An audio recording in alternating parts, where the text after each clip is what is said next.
ایک نوجوان نے کسی مشکل وقت میں ایک بوڑھے آدمی کی مدد کی تھی۔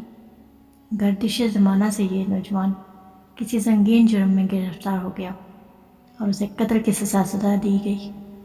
سپاہی اس کو لے کر مقتل کی طرف روانہ ہوئے تو تماشا دیکھنے کے لیے سارا شہر امڑ پڑا۔ ان میں وہ بوڑھا آدمی بھی تھا۔ اپنے محسن نوجوان کو اس حالت میں دیکھ کر اس کا دل زخمی ہو گیا۔ وہ زور زور سے دہائی دینے لگا کہ اے لوگو، ہمارا نیک دل بادشاہ فوت ہو گیا ہے۔ افسوس، صد افسوس، آج دنیا تاریک ہو گئی۔ سپاہی اور دوسرے لوگ یہ بری خبر سن کر غمزدہ اور پریشان ہو گئے اور اس نوجوان کو وہیں چھوڑ کر شاہی محل کی طرف بھاگے۔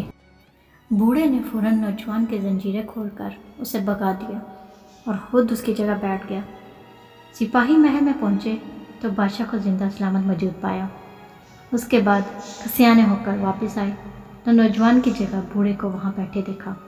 اسے گرفتار کر کے بادشاہ کے سامنے لے گئے اور سارا قصہ بیان فرمایا۔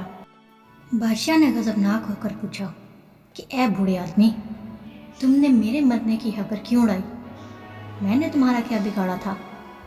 بوڑھے آدمی نے ہاتھ باندھ کر عرض کی، یہ اپنا میرے جھوٹ بولنے پر آپ پر کوئی آنچ نہیں آئی، لیکن میرے محسن نوجوان کی جان بچ گئی۔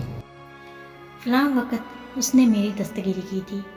آج اس کو مصیبت میں گرفتار دیکھا تو انسانیت نے تقاضا کیا کہ اس کی مدد کرو، اس لیے میں نے یہ حیلہ اختیار کیا۔ بادشاہ یہ قصہ سن کر ایسا خوش ہوا کہ نہ صرف بوڑھے کو انعام اکرام دے کر رہا کر دیا بلکہ اس نوجوان کو معافی کا حکم بھی صادر کر دیا۔ وہ نوجوان ادھر ادھر جان بچاتا پھرتا تھا۔ کسی نے معافی کی خوشخبری سنائی اور پوچھا کہ تیری جان کیسے بچ گئی؟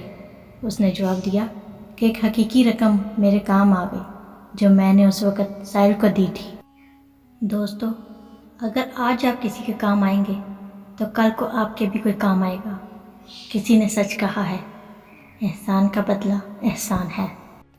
اللہ تعالیٰ ہمیں سچ کے ساتھ چلنے اور دوسروں کی مدد کرنے کی توفیق عطا فرمائے۔ آمین۔ شکریہ۔